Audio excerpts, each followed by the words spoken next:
Press the bell icon of the ePathshala channel and never miss another update. So welcome people, this is your Vijay here. और दोस्तों बहुत बहुत स्वागत है आपका हमारे ई पाठशाला के चैनल पे। दोस्तों हम क्लास 11 की जो नई सीबीएसई के अकॉर्डिंग न्यू सीरीज आई है उसके अकॉर्डिंग सिलेबस बना रहे हैं। ये चैप्टर सेकंड है दोस्तों, और हमने इससे पहले दोस्तों पूरी तरीके से इस चैप्टर का पहला पार्ट अपलोड किया हुआ है। चैप्टर का नाम है rights in the Indian constitution. ये वीडियो का सेकंड पार्ट है दोस्तों। इससे पहले आपने फंडामेंटल राइट्स हमारे जितने भी थे 14 से लेकर 18 तक उसके बारे में स्टडी कर लिया था, और साथ में इस चैप्टर की पूरी तरीके से बैकग्राउंड भी चीज़ें सीख ली थी। अब इस वीडियो के अंदर हम आगे बढ़ेंगे, हम जानेंगे और कौन से अधिकार हैं हमारे। तो सबसे इम्पॉर्टेंट अधिकार जो है हमारा राइट टू फ्रीडम, जो 19 से लेकर 22 के बीच में, 14 से लेकर 18 में हमने राइट टू इक्वालिटी पढ़ लिया था। अब हम 19 से लेकर 22 के बीच में पढ़ेंगे। तो एक मेरी आपसे रिक्वेस्ट बस यही है कि जो भी आप चीज़ें दोस्तों लिख रहे हैं ना, आप इसे साथ में नोट करते चलिएगा। आपके नोट भी बनते चले जाएंगे, क्योंकि बहुत से बच्चों की डिमांड ये आ रही है कि सर नोट दीजिए। मैं काम कर रहा हूँ उसके ऊपर, लेकिन अगर आपको थोड़ा सा भी फोकस, आपको अर्जेंटली नोट चाहिए तो आप इनको भी सेम टू सेम लिख सकते हैं। नोट्स का ही काम करेंगे आपके लिए। तो अब बात करते हैं हम आर्टिकल नंबर 19 की। दोस्तों आर्टिकल नंबर 19 में 6 प्रकार के राइट्स आते हैं। मैं आपको पहली बता दूं, क्योंकि अधिकार ही हमारा राइट टू फ्रीडम है, और राइट टू फ्रीडम में आर्टिकल नंबर 19 जो है दोस्तों उसमें 6 टाइप के अधिकार आते हैं, जिसमें से जो हमारा 19वां है उसका ए मैं आपको बताना चाह रहा हूं, भाषण और अभिव्यक्ति की स्वतंत्रता, मतलब स्पीच एंड द एक्सप्रेशन। दोस्तों भारत के अंदर आप रह रहे हैं तो आप अपने व्यूज और अपने थॉट्स बिल्कुल निडर, कहीं पर भी दृढ़ विश्वास के साथ अपनी बात रख सकते हैं। तो दोस्तों आपने देखा होगा कन्हैया कुमार जी दबंग तरीके से बोलते हैं, हम लेके रहेंगे आज़ादी, हम चाहते हैं गरीबी से आज़ादी, हम चाहते हैं पूरी तरीके से जो ये करप्शन है उससे आज़ादी, हम चाहते हैं जो देश के अंदर अपराध बढ़ रहा है उससे आज़ादी। तो कहने का मतलब ये है कि हमारे भारत के अंदर सबसे खास बात ये है कि कोई भी व्यक्ति फ्रीली अपने जो थॉट्स होते हैं वो भाषण के थ्रू, या मैं बोल सकता हूँ मुंह के थ्रू, लिख कर, प्रिंटिंग से, चित्र से, बैनर बना के, या लोग इशारों में, या लोग इवन साइलेंट प्रोटेस्ट भी करते हैं। तो ये कहीं ना कहीं हमारा एक्सप्रेशन है अपनी बातें लोगों तक पहुंचाने का। तो यानी कि आप दोस्तों स्पीच और एक्सप्रेशन दे सकते हैं। आपको भी अगर आपको कोई चीज़ अच्छी नहीं लगती है तो आप भी कमेंट के अंदर लिख देते सर ये क्या बता दिया तो गलत है, तो ये भी तो आपकी स्वतंत्रता होगी ना कहीं, ये भी तो आपकी स्पीच की और एक्सप्रेशन की स्वतंत्रता है। तो आपको क्या लगता है कि क्या बात फैक्ट है, तो कमेंट करके जरूर बताइए, क्योंकि आपकी भी आज़ादी है, आप भी आज़ाद हैं पूरी तरीके से। अगर मैं आपको कुछ गलत पढ़ाता हूं तो आप तुरंत कमेंट कर देते हैं कि सर ये चीज़ गलत है, और मैं भी एक्सेप्ट करता हूं कि अगर ये चीज़ गलत है तो सही मायने में गलत है, क्योंकि आपकी भी अपनी फ्रीडम है और मेरी भी अपनी फ्रीडम है ना। तो उसके अकॉर्डिंग आप इन बातों को शेयर करते हैं। तो आई होप आप आर्टिकल नंबर 19 का ए पार्ट समझ के होंगे। आर्टिकल नंबर 19 का बी पार्ट समझते हैं। इसको बोलते हैं फ्रीडम ऑफ असेंबली। असेंबली का मतलब होता है एक साथ सभा बनाकर एकत्रित होना, लेकिन सबसे इंपॉर्टेंट बात असेंबली की ये होनी चाहिए कि ये असेंबली नॉन वायलेंट होनी चाहिए। मतलब अगर आप सार्वजनिक स्थान पर पब्लिक मीटिंग करना चाहते हैं तो वो मीटिंग सार्वजनिक बिल्कुल पीसफुल होनी चाहिए। एग्जाम्पल के लिए मान लीजिए कि आपने पार्क के अंदर कोई मीटिंग करी, पार्क के अंदर अगर 100 लोग बैठे हुए और बैठ कर आराम से योगा कर रहे हैं तो इट मीन्स दैट आपको फ्रीडम ऑफ असेंबली करने की आज़ादी है। लेकिन वही 100 लोग अगर हाथ में रॉड, डंडे और मतलब वेपन्स लेके खड़े हो जाए तो दोस्तों कहीं ना कहीं ये अमान्य हो जाएगा। तो इसको थोड़ा सा फोकस करिएगा, समझिएगा। फ्रीडम ऑफ असेंबली का मतलब यही हो गया सभा करने की आज़ादी। अगर देखा होगा आपने नेता लोग जो असेंबलियां करते हैं, जो रंगमंच पे अपनी बातें देते हैं और फिर जनता सामने सुन रही होती है, तो ये भी कहीं ना कहीं सभा की स्वतंत्रता है। आप अपने घर के अंदर बर्थडे पार्टी करते हैं या आप कुछ भी सेलिब्रेशन करते हैं तो आप सभा बनाते हैं ना, तो वो भी एक फ्रीडम ही है आपकी, और आपको वो अधिकार है आपको पता भी नहीं है ना। तो अब बात करते हैं सी की। इसे बोलते हैं संघ बनाने की स्वतंत्रता। मान लीजिए कि आपके 2-4 लोगों ने मिलके कोई एनजीओ खोलनी है दोस्तों, नॉन गवर्नमेंट ऑर्गेनाइजेशन जो होते हैं, गवर्नमेंटल बॉडी, उसको बोलते हैं हम एनजीओ। तो ये कहीं ना कहीं संघ बनाने की स्वतंत्रता हो गई दोस्तों। संघ बनाने की स्वतंत्रता में देखा होगा आपने बहुत से पॉलिटिकल लीडर राजनीतिक पार्टीज बनाते हैं, सामाजिक लोग बनाते हैं, सांस्कृतिक लोग बनाते हैं। एसोसिएशन कैसा भी हो सकता है, आप गवर्नमेंट एम्प्लॉयज के पास भी देखेंगे उनका भी एक ट्रेड यूनियन अलग होता है ना, बहुत सारी एनजीओ जो एसोसिएशन का ही काम कर रही होती है, बहुत से ऐसे प्राइवेट इलाके हैं जो स्पेशल कंप्यूटर बच्चों को सिखाते हैं, है ना। तो इस तरीके से आप समझ गए होंगे कि संघ बनाने की स्वतंत्रता कैसी होती है। दोस्तों यहाँ पे आप राजनीतिक, सांस्कृतिक और सामाजिक किसी भी प्रकार का आप संघ बना सकते हैं। संघ ऐसा होना चाहिए जो लोगों के वेलफेयर के लिए काम करता हो, ठीक है। बीइंग ह्यूमन भी एक तरीके की संघ है, यानी कि एक संस्था है। और दोस्तों बीइंग ह्यूमन किसकी एसोसिएशन है? अगर आप थोड़ा बहुत भी जानकार हैं तो कमेंट करके बताइए कि बीइंग ह्यूमन एक एसोसिएशन है या एक क्या है और किसके लिए काम करती है, ठीक है। अब आगे चलते हैं। आर्टिकल नंबर 19 के अंदर डी पार्ट है, जैसे आप बोलते हैं निवास करने की स्वतंत्रता। कश्मीर में फ्लैट ही फ्लैट। दोस्तों आर्टिकल नंबर 370 हटा दिया गया, धारा 370 हटा दी गई है और अब फाइनली कश्मीर हमारा हिस्सा है। तो दोस्तों अब आप पूरे भारत के अंदर कहीं भी बस सकते हैं, रह सकते हैं, तो आपको निवास करने की स्वतंत्रता है। तो क्या अब यहाँ पे लद्दाख या जम्मू कश्मीर जो भी है, जो हमारे केंद्र शासित प्रदेश बन गए, अब क्या वहाँ पे निवास करने की स्वतंत्रता होगी? मेरे ख्याल से तो होनी चाहिए, क्योंकि अब वो भारत का पार्ट बन गया। तो निवास करने का मतलब हो गया, अगर आप आज दिल्ली में रह रहे हैं तो कल आप गुजरात में भी रह सकते हैं, कल आप पाकिस्तान नहीं जा सकते, पाकिस्तान हमारे भारत का हिस्सा नहीं है इसी वजह से, बट आप किसी भी टेरिटरी, भारत के किसी भी टेरिटरी के अंदर बस सकते हैं। मतलब ऐसा नहीं है कि जहां आप रह रहे हो आप वहीं रहोगे, नहीं, आप कहीं भी फ्लैट खरीद सकते हैं और फ्लैट खरीदने के बाद दोस्तों आप वहां पे रह सकते हैं। तो ये आज़ादी हमें मिलती है भारत के अंदर, जबकि दूसरी कंट्री में नहीं है, परमिशन लेनी पड़ती है। फिर है हमारा आर्टिकल नंबर 19 का ई पार्ट। इसका मतलब है move freely thought out the territory of India. मतलब आप पूरे भारत में फ्रीली कहीं पे भी घूम सकते हैं। मतलब आपने देखा होगा बहुत से बाइकर्स होते हैं दोस्तों जो मतलब दिल्ली से टूर बनाते हैं और पूरा लद्दाख जाने का प्लान बनाते हैं और कहते हैं यहाँ से यूँ जाएंगे, यूँ जाएंगे, यूँ जाएंगे। कितने स्टेट्स में होते हुए निकलते हैं ये लोग।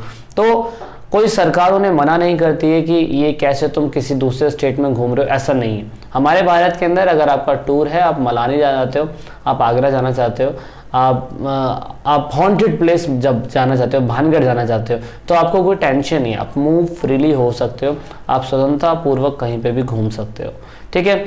फिर बात करते हैं लास्ट में जो हमारा है freedom of trade and occupation. दोस्तों आप किसी प्रकार का व्यापार और व्यवसाय करने की आपको स्वतंत्रता है। पेशा, व्यापार, business, profession, occupation, trade and business सब एक ही बात है। अगर कल को आप भी चाहें कि आप YouTube चैनल खोलना चाहते हैं तो ये भी एक तरीके का प्रोफेशन है, आपको सरकार मना नहीं करेगी। कल को आपको एक्सटॉर्शन का काम खोलना है तो सरकार आपको मना नहीं करेगी। थोड़ा सा फोकस करिएगा तो आपको समझ में आएगा कि सही मायने में सरकार मना ही नहीं करेगी, क्योंकि देश में मंदी का टाइम वैसे ही चल रहा है और इंसान अब कोई भी काम करने को मतलब बेताब है। वो कह रहा है मुझे पैसा कमाना है तो कुछ भी करेगा। वो दुकान खोल सकता है, चाय की दुकान खोल सकता है, या मैं बोल सकता हूँ प्याज की दुकान खोल सकता है, कैसे भी पढ़ा सकता है, कोचिंग सेंटर खोल सकता है, उसको आज़ादी है पूरी तरीके से, कुछ भी करे वो।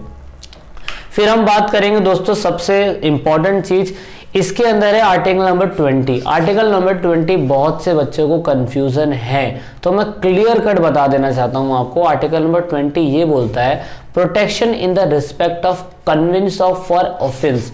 मतलब अगर किसी भी अपराधी ने अगर अपना जो भी उसने अपराध किया है और उसका उन्हें कन्विंशन कर लिया है, तो उसके बाद जब वो जेल में जाता है तब भी उसको प्रोटेक्शन मिलनी जरूरी है, ठीक है। इसका मतलब ये हो गया protection in the respect of convention for the certain form of option it is available for all individual citizen and non citizen।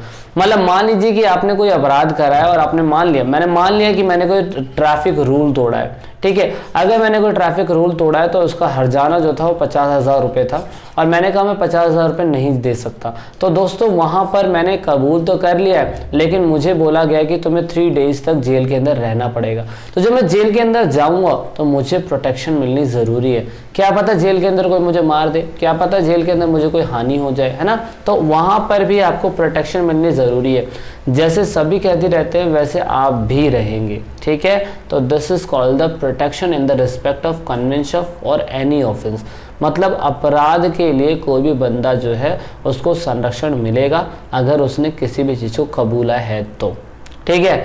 अब बात कर लेते हैं, अगर अपराधी ने कोई अपराध करा है या कोई अपराधी को पकड़ा जा रहा है तो दोस्तों उसके पास राइट्स क्या हैं। उसके पास राइट्स यही कि अगर किसी बंदे को गिरफ्तार करा जा रहा है तो उसको बताया जाएगा कि उसने किस प्रकार का काम करा है, कोई संगीत काम करा है, क्या नहीं करा है ना। साथ में उस अपराधी को फायदा ये होगा कि वो अपने मनपसंद का वकील कर सकता है, उससे जरूरी नहीं कोई सरकारी वकील ही करना पड़े, है ना। और 24 घंटे के अंदर अंदर अगर उसने अपराधी ने कोई अपराध कबूल कर लिया है तो इसे मजिस्ट्रेट के सामने पेश करना बहुत ज़्यादा ज़रूरी है। 24 घंटे के अंदर अगर पेश नहीं करा गया तो इसका मतलब पुलिस भी कहीं ना कहीं अपने गलत हथकंडे अपना रही है, ठीक है। तो आपने देखा होगा ज़्यादातर कैदियों को सैटरडे को ही पकड़ा जाता है, ऐसा कारण क्यों है? बहुत सारे रीज़न है उसके। अब बात करते हैं आर्टिकल नंबर 21 की, protection of life and the personal liberty. दोस्तों अगर यहाँ पे धरती पे कोई हमारे देवता भी उतर जाएंगे तो ये वाला अधिकार हमसे कोई छीन नहीं सकता है। क्यों? क्योंकि कानून हमें बताता है कि दोस्तों अपने जीवन जीने की और व्यक्तिगत स्वतंत्रता की आज़ादी तो होनी ही चाहिए। मतलब अगर कोई भी व्यक्ति से उसका जीने का अधिकार, उसका सम्मान का अधिकार, उसकी प्राइमरी एजुकेशन या बोल सकता हूँ उनके हेल्थ का, उसके बाद वो किसी भी मतलब अगर उसको कोई गुनाह हो रखा है तो उसको जल्दी से मतलब गुनाह पूरा कर लेना चाहिए, या अगर उसको ऐसा नहीं कि अगर उसने कोई गुनाह करा है तो उसको क्रूल पनिशमेंट दी जा रही है, या उसको रहने की आज़ादी कहीं है ही नहीं। तो दोस्तों ये ऐसी आज़ादी है जो हमें जीवन जीने का अधिकार देती है, हमारी व्यक्तिगत स्वतंत्रता। ये सारे अधिकार, ये सारी चीज़ें, सब चीज़ दोस्तों क्या कहते हैं चली जाएगी, लेकिन अगर जीवन ही नहीं रहेगा तो फ़ायदा क्या है ना। तो इसीलिए जीवन का अधिकार, जीने का अधिकार, व्यक्तिगत स्वतंत्रता का अधिकार होना ज़रूरी है।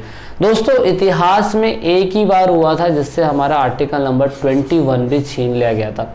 अगर आप पॉलिटिकल के ज़्यादा जानकार हैं तो सोचिए ये कब हुआ था, कमेंट करिए और मैं दोस्तों आपको देखता हूं कि आप कितने दिमागदार हैं। कौन से ईयर में ऐसा हुआ था, जिस समय कौन सा प्रधानमंत्री था जिसने दोस्तों आर्टिकल नंबर 21 भी हमसे छीन लिया था। अब 21 के अंदर कुछ समय के बाद ये महसूस करा गया कि भाई शिक्षा का अधिकार होना ज़रूरी है, इसलिए 21A आर्टिकल डाला गया जिसे राइट टू एजुकेशन बोला गया। दोस्तों 6 से 14 वर्ष की आयु के बच्चे को सभी प्रकार की शिक्षा जो है प्राइमरी एजुकेशन देने का कर्तव्य हर राज्य सरकार का है। दिल्ली के अंदर भी, यूपी के अंदर भी, हर जगह है। दिल्ली के अंदर हमारे मनीष सिसोदिया जी जो हमारे यहाँ पे डिप्टी सीएम भी है और शिक्षा मंत्री भी है, उन्होंने बहुत ही रेवोल्यूशनरी बदलाव करे हैं बहुत अच्छी तरीके से। बच्चों को एजुकेशन देने के लिए उन्होंने कोई कसर नहीं छोड़ी है दोस्तों, और यहाँ पर दिल्ली गवर्नमेंट पूरी तरीके से एजुकेशन पे पूरा फोकस करे। मैं उनकी बढ़ाई नहीं कर रहा, उनके काम बता रहा हूँ। अब दोस्तों यहाँ पर शिक्षा का अधिकार हमारा जो है वो यही बताता है कि यहाँ पे जो आर्टिकल नंबर 21 है उसे इसलिए डाला गया ताकि सभी बच्चे को एजुकेशन फ्रीली मिल सके, क्योंकि हर पेरेंट्स बच्चों को पढ़ाने के लिए कैपेबल नहीं है। अब यहाँ पे दोस्तों ये कौन से अमेंडमेंट के थ्रू हुआ था? क्योंकि अमेंडमेंट संशोधन होता है, मैंने आपको बताया था मौलिक अधिकार में कोई संशोधन होगा जब जाके ही कोई अधिकार को बदला या डाला जाता है, तो इसके लिए भी कोई संशोधन हुआ होगा। वो संशोधन कौन सा है सोचिए, थोड़ा सा दिमाग लगाइए। अब आर्टिकल नंबर 22 गणेश गायतोंडे। दोस्तों यहाँ पे अगर आपने सेक्रेड गेम देखी है तो आर्टिकल नंबर 22 जो है पूरी तरीके से इसके ऊपर मतलब लगता है पूरी तरीके से कि इसी के ऊपर ये यूज हो रहा है। इसका मतलब होता है protection against the arbitrary arrest and the detention. अगर किसी व्यक्ति को शक के बिहाफ पे पकड़ा गया है, निवारक नज़रबंदी करी गई है या डिटेंशन करा गया है, फिर भी दोस्तों उसको कहीं ना कहीं प्रोटेक्शन देनी ज़रूरी है।